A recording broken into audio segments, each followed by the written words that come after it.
쌀이 울타리에 와주셔서 고맙습니다.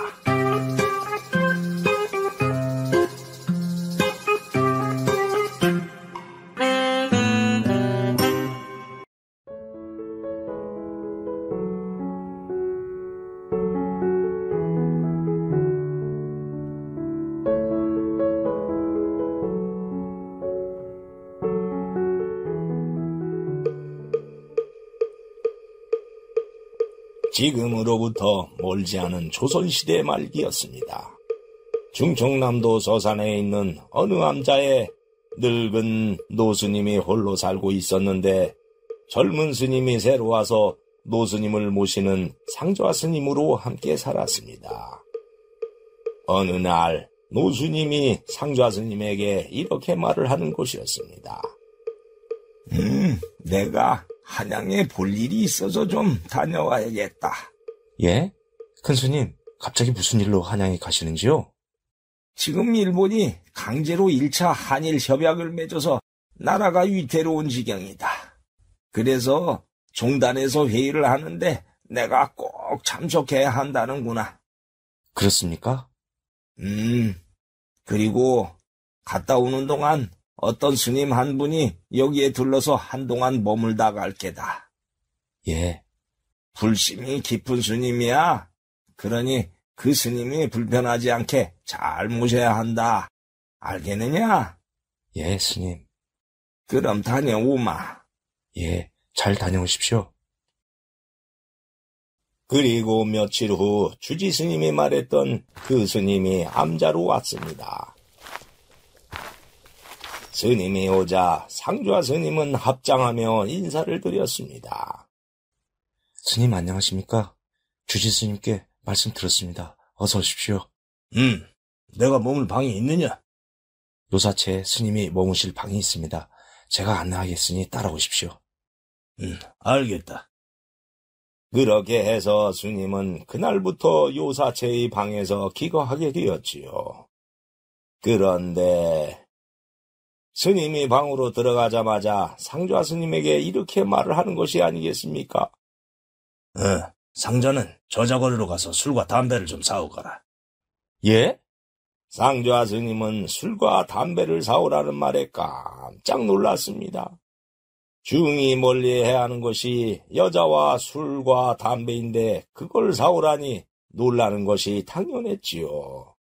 스님, 술과 담배라고 하셨습니까? 맞다. 뭐가 잘못됐냐?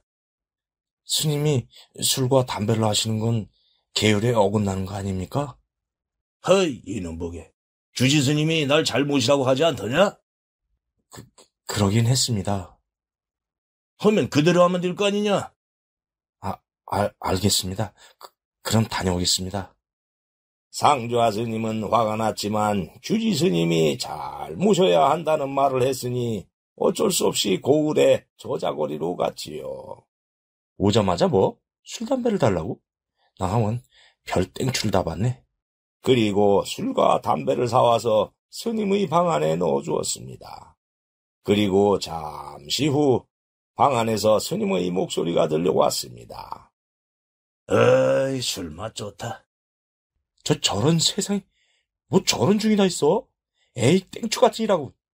상좌 스님은 그날부터 그 스님을 타락한 중이라는 뜻으로 땡추라고 불렀습니다. 그렇게 상좌 스님이 술과 담배를 넣어주는데 땡추가 이번에는 고기를 넣어달라고 하는 것이 아니겠습니까? 상자 있느냐? 예, 스님. 안주 없이 깡술을 먹으니까 술맛이 안 난다. 고기로 만든 전이나 삼겹살이 있으면 구워서 갖고 와봐라. 안주로 먹고 싶구나. 예? 고기를 드시겠다고요? 허이, 이놈이 귀가 먹었나? 그러면 네 다리 삶아 먹으래? 아닙니다. 알겠습니다. 땡추가 이번에는 고기 안주를 갖고 오라니 상좌 스님은 기가 막혔습니다. 그러나 주지 스님의 당부가 떠올라서 상좌 스님은 이번에도 어쩔 수 없이 고기 안주를 구해서 방에 넣어주었고 땡추는 술과 함께 맛있게 먹는 것이었습니다. 그렇게 며칠이 지났습니다.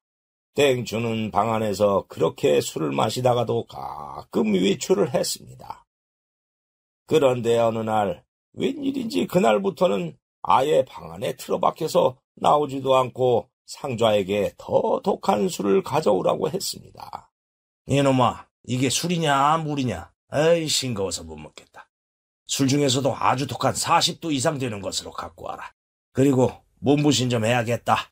살이 통통하게 찐 닭에다가 온갖 보약을 넣은 다음에 백숙을 해서 가져와라. 예? 이번엔 백숙을요? 그 말에 상좌는 기가 찼지만은 이번에도 시키는 대로 했지요. 그렇게 매일 상좌는 독한 술과 고기를 방 안에 넣어주었고 땡추는 두문불출하며 방 안에서 술과 고기를 먹고 담배를 피우는 것이었습니다. 그렇게 되자 발이 없는 말이 천리를 간다는 말이 있듯이 인근 고을에는 암자에 술 담배를 하는 땡추가 와서 불심을 흐트러 놓는다는 소문이 짜하게 났지요. 그러던 어느 날 나이가 든 여신도 안악이 암자에 불공을 들이러 왔다가 우연히 땡추가 있는 요사체 앞을 지나가게 되었습니다. 그러자 안악은 땡추가 있는 방의 열려진 문틈으로 안을 들여다보게 되었습니다. 헌데 방 안에 웬 처녀의 남루한 옷이 보이고 땡추가 그 처녀의 머리를 발베게 해주면서 두 사람이 누워있는 것이 아닙니까? 안악은 그것을 보고 깜짝 놀랐습니다. 아이고머니 세상에! 저럴 수가! 거기에다가 땡추의 다리가 처녀의 다리에 척 걸쳐 있으니 안악은 기겁을 하듯이 놀랐지요. 그래서 안악은 밥을 짓는 공양간으로 달려가 상좌 스님에게 그 일을 말했습니다. 스님, 큰일 났어요. 예? 큰일이라뇨? 조금 전에 그 땡추 스님이 머무는 요사체를 지나가는데 문이 조금 열려있지 뭐예요? 그래서 살짝 안을 들여다봤죠. 그런데 땡추 스님이 어떤 처녀의 머리를 팔베개 해주고 둘이 자고 있는 거예요. 두 사람의 다리도 엉켜 있었어요. 어휴, 세상에. 예? 그게 진짜예요? 진짜예요. 저의 이 두 눈으로 봤어요. 헌데 그 처녀의 옷이 거지 같았어요. 안악의 말에 상좌 스님은 충격을 받으며 놀랐습니다. 이제는 저 땡추가 여자까지? 거기다가 거지 처녀를? 아이고, 신도들이 우리 암자를 어찌 볼꼬. 아이고. 아휴, 이 일을 어쩌지? 그 후 땡추가 거지 처녀와 동침한다는 소문이 삽시간에 온 고을에 퍼져버렸습니다. 상좌 스님은 땡추가 언제 처녀를 방 안으로 끌어들였는지는 모르지만은 처녀와 동침까지 하고 있자 분노가 머리 끝까지 올라왔지요. 어디 주지스님이 오기만 해봐라. 당장 내쫓으라고 할 테니까. 그리고 그렇게 날짜가 한참 지났습니다. 그날도 상자는 땡추가 갖고 오라는 독한 술과 백숙을 방에 넣어준 후에 몰래 문틈을 살짝 열고 안을 들여다봤습니다. 헌데 이게 웬일일까요? 방 안에서 땡추가 헝겊에 소주를 묻혀서 거지 처녀의 얼굴을 닦아주고 있는 게 아닙니까? 거기다가 처녀는 한센병에 걸려 얼굴이 짓물러서 흉측하게 일그러져 있었고 손가락도 떨어져 나가 있었습니다. 상좌 스님은 그 광경을 보고 깜짝 놀랐습니다. 저 처녀는 문둥이잖아? 상좌 스님이 놀랐는데 땡추가 이번에는 닭다리를 뜯어서 처녀 입에 넣어주는 것이었습니다. 독한 소주로 소독을 했으니 좋아질 게다. 그리고 네 병은 잘 먹어야 낫는다. 몸에 영양분이 넉넉해야 몸도 낫는 게요. 어서 이 닭다리를 뜯어라. 스님, 고맙습니다. 그리고 땡추는 닭백숙을 먹는 처녀에게 반주를 권하고 처녀가 마신 술잔으로 자기도 한 잔 마시는 것이 아닙니까? 술잔이 하나밖에 없으니 나도 네가 마신 술잔으로 한 잔 해야겠구나. 그 술맛 좋다. 그 광경을 본 상자 스님은 깜짝 놀랐습니다. 아니, 문둥이가 마신 술잔으로 자기도 마시다니? 처녀는 술잔을 주고받는 땡추에게 물었습니다. 스님, 저는 문둥이인데 이렇게 해도 괜찮으세요? 돼지의 눈에는 돼지가 보이고 부처의 눈에는 부처가 보인단다. 내 눈에는 네가 부처님으로 보이는구나. 부처님이 마신 술잔을 내가 마시는데 그거야말로 영광스러운 일 아니냐? 스님, 감사합니다. 그리고 시간이 흘러 처녀가 적당히 취하자 꾸벅꾸벅 조는 것이었습니다. 스님, 졸려요. 그래, 내가 발베개를 해줄 테니 나를 오라버니나 아버지라고 생각하고 편안히 자거라. 그저 병은 편안히 푹 쉬어야 낫는다. 어서 자거라. 예, 스님. 고맙습니다. 그러더니 땡추는 누워서 처녀에게 발베개를 해주었고 처녀는 마치 고향집 아버지의 품에 안긴 듯한 행복한 표정으로 잠이 들었고 땡추도 코를 골며 자는 것이었습니다.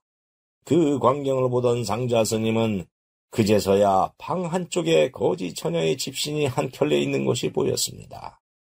처녀의 집신이 문 밖에 있으면 소문이 날 것이고 그러면 처녀는 또 쫓겨날 것이 분명하니 처녀의 집신을 방 안에 숨겨놓았던 것입니다. 방 안의 모든 것을 본 상자는 충격을 받으며 놀랐습니다.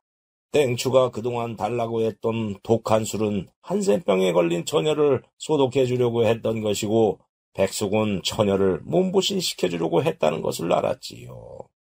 안악이 봤던 장면은 땡추가 처녀와 그렇고 그런 관계를 하던 것이 아니라 아버지처럼 편하게 자라고 팔베개를 해줬을 뿐인데 안악의 말을 듣고 이상한 상상과 오해를 했던 상좌 스님은 자신의 선입견에 또 한 번 땡추에게 미안했습니다.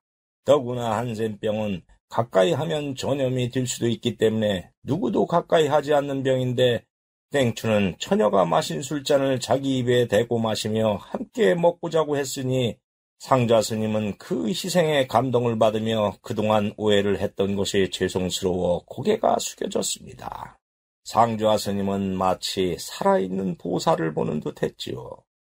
스님, 저는 그것도 모르고 그만 스님을 오해했습니다. 스님, 죄송합니다. 그래서 상좌 스님은 그날부터 몸에 원기를 복돋아주는 약재를 구해서 각종 몸보신할 것들과 함께 찌거나 삶아서 방에 넣어주었습니다. 물론 소독을 잘하라고 더 독한 술도 함께 넣어주었지요. 그렇게 날짜가 한참 지난 후에 땡추는 상자에게 넉넉하게 여비를 달라고 했습니다. 그래서 상자가 드렸는데 그날 처녀는 어디론가 떠났는지 보이지 않았습니다. 상자는 보나마나 땡추가 그 여비를 처녀에게 줘서 보냈을 거라는 생각이 들어 땡추의 자비심의 마음이 흐뭇해져 왔습니다. 어느 날 상좌 스님은 장터로 물건을 사러 고을 앞을 지나가게 되었는데 우물가에서 안악들이 처녀에 대해서 하는 말을 듣게 되었습니다. 뭐? 한 달 전에 땡추가 그 처녀를 데리고 가는 걸 봤었다고? 그렇다니까. 한 달 전에 그 처녀가 거지골로 이 동네에 흘러들어왔는데 아이들이 욕을 하면서 돌을 막 던지더라고. 눈은 쏟아지는데 아이들에게 돌까지 맞으니 나도 그걸 보면서 저러다 저 처녀가 맞아 죽거나 얼어 죽겠다 싶었는데 그때 그 땡추가 지나가다가 그 처녀를 데리고 어디론가 가더라니까. 그래? 아이고, 난 그것도 모르고 땡추 스님의 방 안에 처녀가 있길래 오해를 했지. 아휴, 이걸 어쩌나. 아이고, 스님 용서하세요.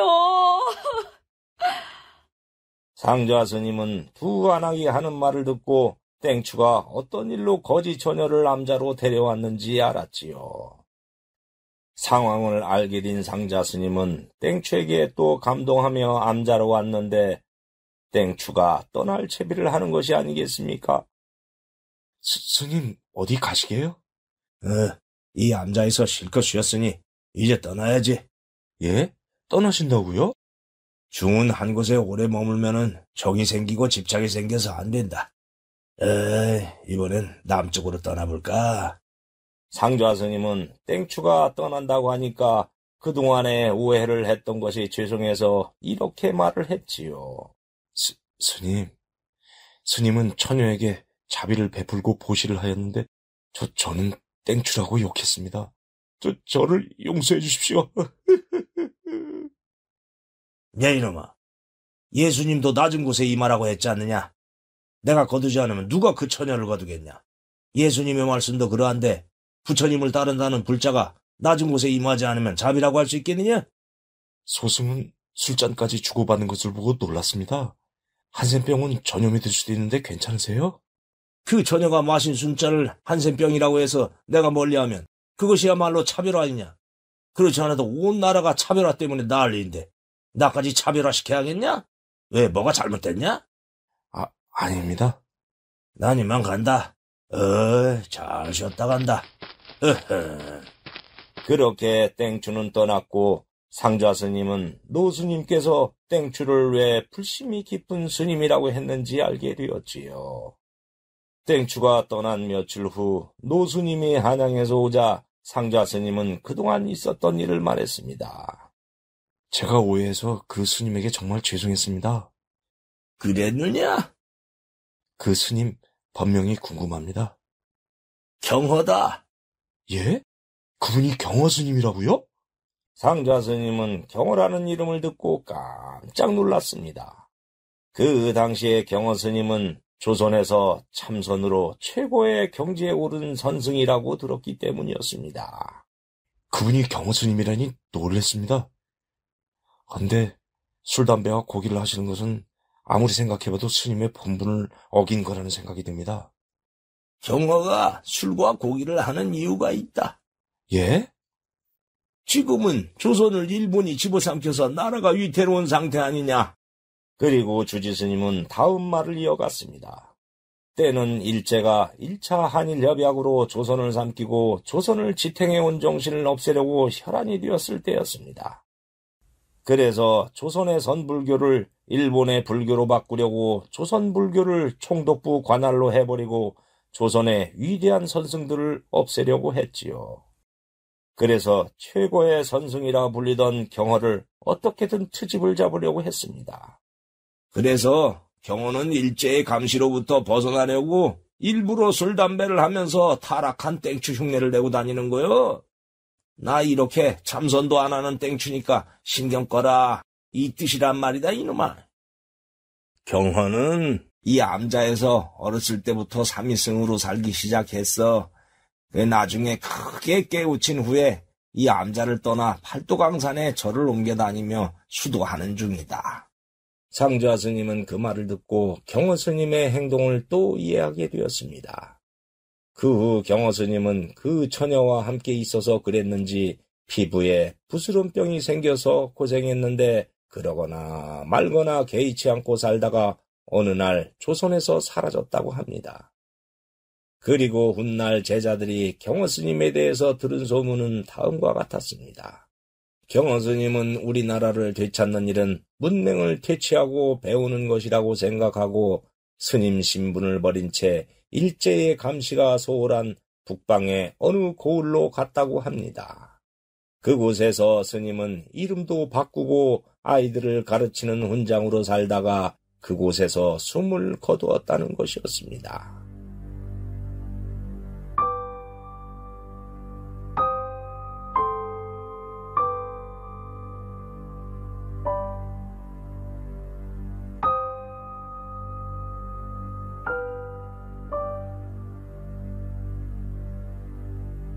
고을 사람들은 어느 언덕에 스님을 묻었는데 연고도 없어서 봐주는 사람이 없으니 세월이 흘러 그만 잡초만 무성한 산소가 되었다고 합니다.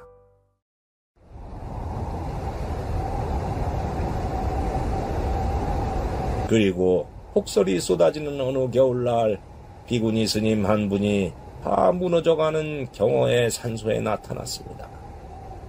스님, 저 왔어요.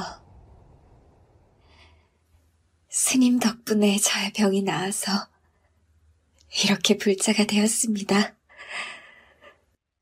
그래서 이렇게 인사드리러 찾아왔는데 스님이 한 줄 물게 되셨다니요. 스님.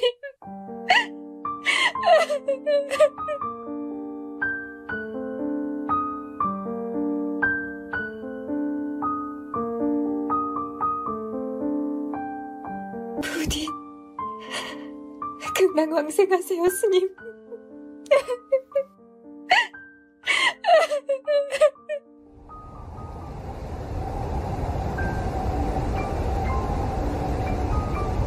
경허 스님의 헌신으로 그 거지 처녀는 한센병이 나았고 그 후 비구니가 되어서 남은 일생을 불자로 살았다고 전해지고 있습니다. 지금도 충청남도 서산시에는 그때 경허 스님이 머물렀던 천장암이 있는데 현재는 천장사로 이름이 바뀌었고 천장사에는 경허 스님의 이야기가 전해지고 있다고 합니다. 그 중에 한센병 전야에 관한 것뿐 아니라 경허 스님의 여러 가지 전설 같은 이야기가 전해져서 많은 사람들에게 감동을 준다고 합니다. 오늘 이야기 여기에서 마치겠습니다. 감사합니다. 구독과 좋아요를 누르면 다음에 영상이 새로 만들어졌을 때 먼저 보실 수 있습니다.